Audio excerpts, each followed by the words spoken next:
Cela ne pouvait pas mieux tomber pour Emmanuel Macron. Au moment même où les Verts prennent une longueur d'avance avec les élections municipales, le président français a eu une belle occasion d'enfiler à nouveau son costume d'écologiste. Recevant dans les jardins de l'Élysée les membres de la Convention citoyenne sur le climat, il leur a promis d'injecter 15 milliards d'euros dans la lutte contre le réchauffement climatique.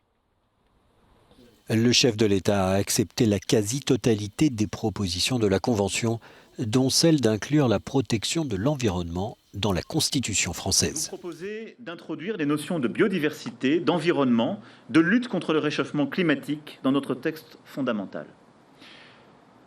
Je suis favorable à cette proposition.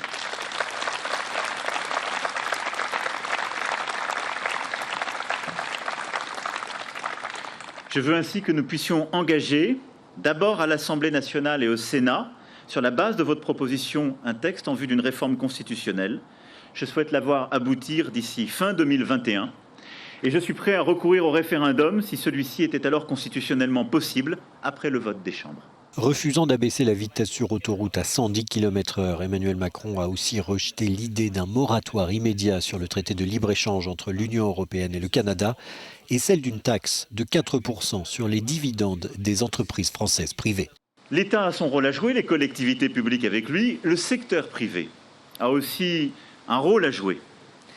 Et c'est notamment pour cela, je le dis clairement, que je suis en désaccord, j'avais dit que j'avais quelques jokers, avec la taxe de 4% sur les dividendes que vous proposez.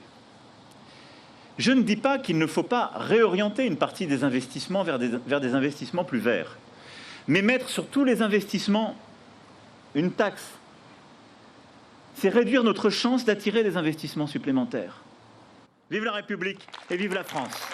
Emmanuel Macron retient aussi l'idée d'un moratoire sur les nouvelles zones commerciales en périphérie des villes. Certaines de ces mesures pourraient être abordées lors d'un prochain conseil de défense écologique d'ici fin juillet, les autres plus tard à la rentrée prochaine.